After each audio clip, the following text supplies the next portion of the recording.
Lições Bíblicas CPAD Adultos. Terceiro trimestre de 2025.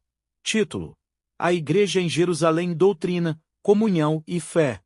A base para o crescimento da Igreja em meio às perseguições. Comentarista: José Gonçalves.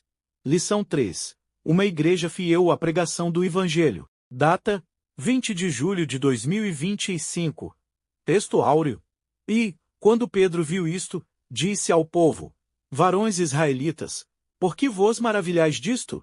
Ou, por que olhais tanto para nós, como se por nossa própria virtude ou santidade fizéssemos andar este homem? Verdade prática. A verdadeira pregação bíblica consiste em dar testemunho de Cristo no poder do Espírito. Leitura bíblica em classe. Se encontra em Atos capítulo 3 versículos 11 ao 19, que diz assim: E, apegando-se ele a Pedro e João, todo o povo correu atônito para junto deles no alpendre chamado de Salomão. E, quando Pedro viu isto, disse ao povo: Varões israelitas, por que vos maravilhais disto? Ou, por que olhais tanto para nós, como se por nossa própria virtude ou santidade fizéssemos andar este homem? O Deus de Abraão, e de Isaque, e de Jacó, o Deus de nossos pais, glorificou a seu filho Jesus, a quem vós entregastes e perante a fez de Pilatos negastes, tendo ele determinado que fosse solto. Mas vós negastes o santo e o justo e pedistes que se vos desse um homem homicida, e matastes o príncipe da vida, ao qual Deus ressuscitou dos mortos, do que nós somos testemunhas. E, pela fé no seu nome, fez o seu nome fortalecer a este que vedes e conheceis, é a fé que por ele deu a este, na presença de todos vós, esta perfeita saúde. E agora, irmãos, eu sei que o fizestes por ignorância, como também os vossos príncipes, mas Deus assim cumpriu o que já dantes pela boca de todos os seus profetas havia anunciado, que o Cristo havia de padecer. Arrependei-vos, pois, e convertei-vos, para que sejam apagados os vossos pecados, e venham, assim, os tempos do refrigério pela presença do Senhor. Introdução. Esta lição mostrará uma das marcas de uma igreja bíblica: seu compromisso com a pregação da Palavra de Deus. Uma igreja verdadeira valoriza a mensagem das Escrituras e coloca Jesus Cristo no centro de tudo o que ensina. É por meio da pregação da Bíblia que o mundo pode conhecer a Cristo.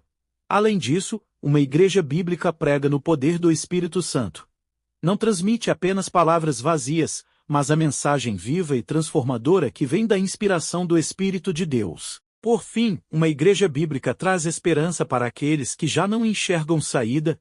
Ela anuncia que há um futuro de refrigério e renovação na presença do Senhor. Topi com a igreja que prega as Escrituras. As Escrituras revelam Deus. A igreja deve pregar as Escrituras, pois elas revelam Deus. A segunda pregação de Pedro, registrada em Atos capítulo 13, versículo 11 ao 26, é um grande exemplo disso. A mensagem do apóstolo é completamente baseada nas Escrituras e coloca Deus no centro. Pedro usa trechos das Escrituras para fundamentar sua pregação, citando Deuteronômio capítulo 18, versículos 15 ao 19 e Gênesis capítulo 22, versículo 18. Há também uma conexão com os Salmos número 22. Verso 1 ao 31 e a Daniel capítulo 9, versículo 26. Além disso, Pedro mostra que Deus sempre esteve presente e agindo na história do seu povo. Da mesma forma que os autores da Bíblia falavam sobre a revelação de Deus ao longo dos tempos. As Escrituras testemunham de Jesus, as Escrituras apontam para Cristo. Jesus disse que as Escrituras davam testemunho de ele, Cristo é o centro da Bíblia. Essa era também a compreensão do apóstolo Pedro. Segundo suas palavras, os profetas anunciaram antecipadamente o sofrimento de Cristo. A pregação de Pedro invocou o testemunho das Escrituras para mostrar que a rejeição de Jesus e sua morte não foram por acaso, já haviam sido preditas pelos antigos profetas. As Escrituras confrontam o pecado. A verdadeira pregação também mostra o problema do pecado e o confronta no texto citado. Pedro usa o termo grego metanoé, traduzido aqui como arrependei-vos. Essa palavra, além do já conhecido sentido de arrependimento, significa também mudança de mente e mudança interior, especialmente no que diz respeito à aceitação da vontade de Deus. A pregação bíblica deve confrontar o pecado e exige uma mudança ao lado dos seus ouvintes. Tópico 2. A igreja que prega no poder do Espírito. 1. O Espírito capacita o mensageiro. Não podemos nos esquecer de que Pedro estava cheio do Espírito Santo quando pregou a mensagem registrada em Atos 3. Isso fica evidente no uso do verbo grego atenis, traduzido como fisar os olhos na passagem.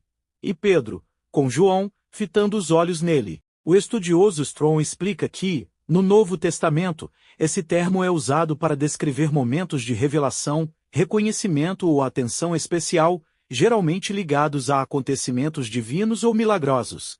Fisar os olhos. Essa mesma expressão também é usada para descrever o apóstolo Paulo, cheio do Espírito Santo, quando olhou fixamente para um homem paralítico na cidade de Listra e o curou. Da mesma forma, aparece em quando Paulo, cheio do Espírito Santo, fixou os olhos no falso profeta Elimas para repreendê-lo. Retomando o episódio de Pedro, isso nos mostra que ele não apenas estava capacitado para curar, mas também estava ungido para pregar. O Espírito Santo é quem inspira e dá poder à pregação da palavra. Portanto, pregar não é apenas fazer um discurso. Pregar é anunciar a mensagem de Deus com a autoridade e a unção do Espírito Santo. O Espírito glorificará a Jesus. Jesus disse que o Espírito Santo glorificaria. O Espírito nunca chama a atenção para si mesmo, mas sempre aponta para Cristo. Isso é exatamente o que vemos na cura do paralítico na Porta Formosa, em Atos 3. Pedro, cheio do Espírito Santo, não poderia aceitar ser o centro das atenções. Ele deixou claro que o milagre não aconteceu por seu próprio poder ou santidade, varões israelitas, por que vos maravilhais disto? Ou, por que olhais tanto para nós, como se por nossa própria virtude ou santidade fizéssemos andar este homem? Atos, capítulo 3, versículos 12. Da mesma forma, qualquer pregação que tira o foco de Cristo e coloca o homem no centro não é uma pregação bíblica. Isso não passa de um discurso humano. Tópico 3. Igreja que prega a esperança vindoura. Alerta a uma sociedade indiferente e insensível. O apóstolo Pedro já havia exortado seus ouvintes, na sua primeira pregação, a salvarem-se daquela geração perversa. Agora, ele reconhece que aquela era também uma geração ignorante, era uma cultura indiferente e insensível para a realidade espiritual.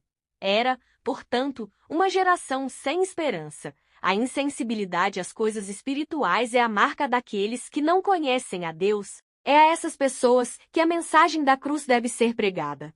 A promessa da segunda vinda. Concluindo a sua pregação, Pedro deixa uma mensagem de esperança. E venham, assim, os tempos do refrigério pela presença do Senhor. Por um lado, os ouvintes do apóstolo já podiam experimentar a bênção prometida a Abraão, que fora trazida por Jesus, o Messias. Essa bênção, portanto, já era uma realidade. Por outro lado, essas palavras de Pedro olham para o futuro, apontando para um refrigério dos últimos dias que fora prometido a Israel. Trata-se da futura restauração de todas as coisas. A igreja, portanto, tem uma mensagem de esperança para aqueles que estão sem esperança. É uma realidade que, no tempo de Deus, se cumprirá. Conclusão. Chegamos ao fim de mais uma lição. Nela, vimos a grande importância que a pregação bíblica tem e como devemos ser fiéis na exposição do texto sagrado. Pedro, mesmo sendo um simples pescador, com uma gramática e conhecimentos limitados, sabia expor com maestria as escrituras sagradas. Assim como ele, devemos nos render totalmente ao Espírito Santo, sendo cheios dele, para sermos exitosos no ministério da Palavra de Deus. Uma igreja bíblica é uma igreja que vive e sabe expor as sagradas escrituras. Chegamos ao fim. Que este estudo enriqueça seu ensino na escola dominical. Curta e compartilhe para que mais professores sejam abençoados.